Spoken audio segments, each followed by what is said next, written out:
नमस्कार बालमित्रांनो, वासंतिक बालसंस्कार शिबिर मे 2021मध्ये आपल्या सर्वांचे पुन्हा एकदा सहर्ष स्वागत।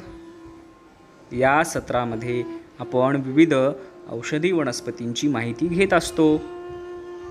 मुलांनो, मागील 3 दिवसात अनुक्रमे आपण तुळस, गुळवेल आणि काल कडुनिंब या औषधी वनस्पतींची माहिती घेतली। आज आपण अजून एक औषधी वनस्पतीची माहिती घेणार आहोत। मुलांनो, ज्या औषधी वनस्पतीची माहिती आपल्याला आज घ्यायची आहे तिचं नाव आहे कोरफड। आता ही जी कोरफड आहे ही आपल्या प्रत्येकाच्या घरात अवतीभोवती असते। तुम्ही या कोरफडीला पाहिलं देखील आहे। कोरफड ही एक औषधी वनस्पती आहे। हिला संस्कृतमध्ये कुमारी आणि इंग्रजीत ॲलो म्हणतात।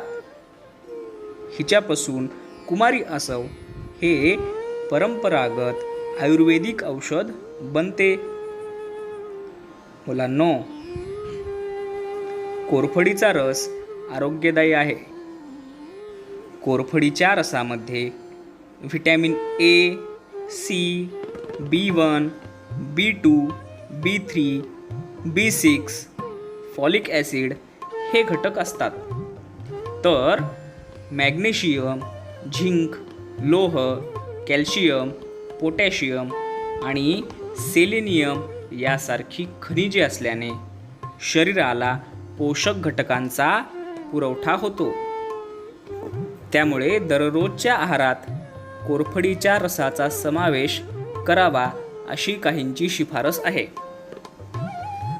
मुलांनो, कोरफड ही एकाच ॲलो नावाच्या कुळातल्या 500 प्रजातींपैकी एक आहे। या कुळात काही पुष्पवंत वनस्पती देखील येतात। सर्वात परिचित प्रजाती म्हणजे कोऱ्या व्हेरा किंवा खरी कोरफड होय। मुलांनो, आता या कोरफडीचे आपण काही फायदे पाहूयात। कोरफडीमध्ये मुबलक प्रमाणात ई जीवनसत्व आढळते। त्यामुळे सुकलेल्या किंवा फाटलेल्या ओठांसाठी ही वनस्पती औषध ठरते। फुटलेल्या ओठांवर कोरफड जेल लावल्यास ओठ मुलायम होतात। कोरफड जेलमध्ये थोडेसे ऑलिव्ह तेल मिसळून लिप बाम सारखे देखील आपण ते वापरू शकतो। सकाळी उठल्यावर डोळे सुजलेले आणि थकल्यासारखे जाणवत असल्यास कोरफडीचे पान मध्यभागी कापून डोळ्यावर ठेवल्यास आराम वाटेल। डोळ्यांच्या भोवती कोरफड जेल लावल्यास काळी वर्तुळे नाहीशी होतात।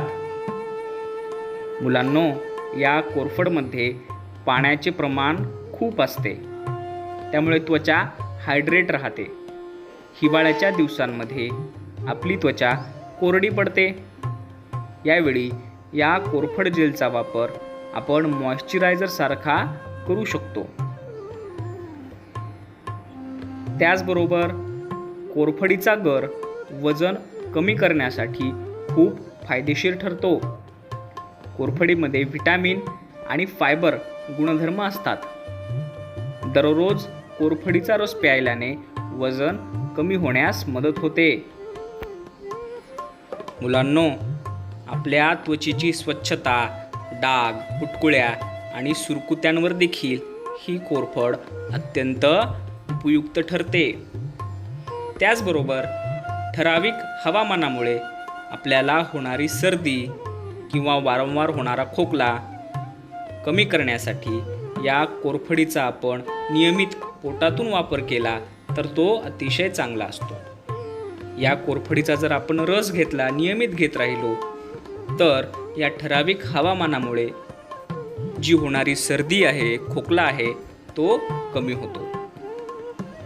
त्याचबरोबर कोरफडीतील सॅपोनिन्समुळे बॅक्टेरिया, व्हायरस व बुरशीवर तीव्र परिणामकारक असल्याने कातडींच्या आजारावर जसे एक्झिमा इत्यादीवर कोरफड ही अत्यंत उपयुक्त ठरते। त्याचसोबत भाजणे, खरचटणे, कापणे किडा मुंगी चावणे, इतर झालेल्या जखमा आणि इतर काही गोष्टींमुळे त्वचेच्या पेशींवर जे परिणाम होतात त्यावर कोरफड म्हणजेच ॲलोवेरा इंग्रजीमध्ये हे हमखास गुणकारी आहे बरं का. कोरफडीच्या पानाच्या आतील बाजूस असलेल्या अर्धपारदर्शक जेलमध्ये 10 प्रतिबंधक गुणधर्म असतात. त्वचेमधील बाधित टिश्यूवर उपचार करून नवीन टिश्यू निर्माण करण्याचे कार्य या जेलमध्ये असते. मुलांनो, कोरफडीमुळे त्वचेमध्ये ओलावा येतो, त्वचेच्या खराब झालेल्या टिश्यूवर उपचार होतो. त्याचप्रमाणे मुरूम, पुटकुळ्या, काळी वर्तुळे, तांबडे चट्टे, किरकोळ कापणे भाजणे यासारख्या जखमा किंवा ॲलर्जिक त्वचा या विकारांमध्ये कोरफडीचा खूप चांगला उपयोग होतो. त्याचप्रमाणे यकृताच्या काही समस्या असतील, रक्तशुद्धी असेल तरी देखील या सगळ्यांवर अतिशय रामबाण म्हणून कोरफड वापरली जाते. बालमित्रांनो, त्याच पद्धतीनं कोरफडीच्या रसामुळे आमवाताच्या म्हणजेच रुमेटाइड आर्थरायटिस रुग्णांना होणाऱ्या वेदना व सांध्यांमधील ताठरता कमी होण्यास मदत होते. ज्या व्यक्तींना संधिवाताचा त्रास असतो, या संधिवाताच्या त्रासामध्ये कोरफड अतिशय उपयुक्त ठरते. तसेच कोरफडीमधील दाहशामक क्षमतेमुळे वेदना कमी होण्यास मदत होते. बालमित्रांनो, कोरफडीची पाने औषधी आहेत. त्यांचा आसव करण्यासाठी उपयोग करतात. ती भूक वाढवणारी, रेचक, कृमीनाशक व शामक आहेत. तसेच कोरफडीची पानं कडवट, थंडावा देणारी आणि त्याचसोबत डोळे, यकृत, श्वासनलिका इत्यादींच्या विकारांवर व ज्वरामध्ये म्हणजेच तापामध्ये उपयुक्त आहेत. पानांचा गर किंवा त्यामधून निघणारा पिवळसर रस भाजलेल्या त्वचेवर, हिमदाहावर तसेच त्वचेच्या अन्य तक्रारींवर अतिशय गुणकारी प्रभावी आहे. मुलांनो, चेहऱ्याच्या सौंदर्य प्रसाधनात तसेच केस धुण्याच्या शॅम्पूमध्ये कोरफडीच्या गराचा वापर केलेला आपल्याला दिसून येतो. ज्याला आपण फेस वॉश म्हणतो, शॅम्पू म्हणतो, या फेस वॉशमध्ये किंवा शॅम्पूमध्ये आणि बऱ्याच साबणांमध्ये देखील या कोरफडीचा, ॲलोवेराचा वापर केलेला आपल्याला आढळून येतो. मुलांनो, ही कोरफड अत्यंत गुणकारी आहे. त्वचेसाठी असेल, त्याचबरोबर पोटातल्या समस्यांसाठी असेल, डोळ्यांसाठी असेल, केसांसाठी असेल, अतिशय उपयुक्त असणारी ही कोरफड आपल्या प्रत्येकाच्या घरामध्ये आपण लावायला हवी, तिची निगा राखायला हवी.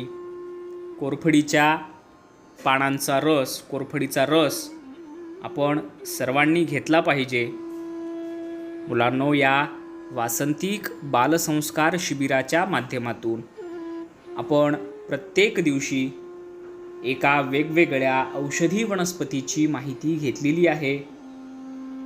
तुळस असेल, गुळवेल असेल, कडुलिंब असेल आणि आज कोरफड, अशा 4 बहुउपयोगी आणि आपल्या दैनंदिन जीवनामध्ये आपल्याला आवश्यक असणाऱ्या अशा ह्या सगळ्या औषधी वनस्पती आहेत. या सगळ्या औषधी वनस्पतींचं महत्त्व आपण या सत्राच्या माध्यमातून जाणून घेतलेला आहे.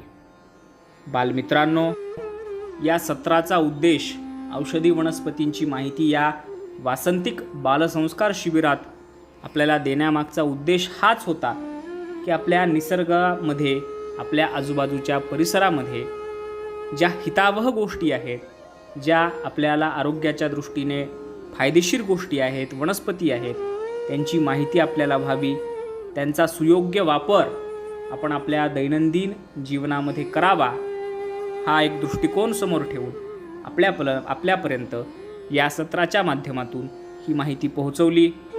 या वनस्पतींचे फायदे तुम्ही इतरांना सांगा, इतरांना ही माहिती द्या. तुम्हीही त्या गोष्टींचं सेवन करा, वनस्पतींचं सेवन करा आणि तुमचं आयुष्य, आरोग्य, निरोगी राहण्याच्या दृष्टिकोनातून प्रयत्न करा.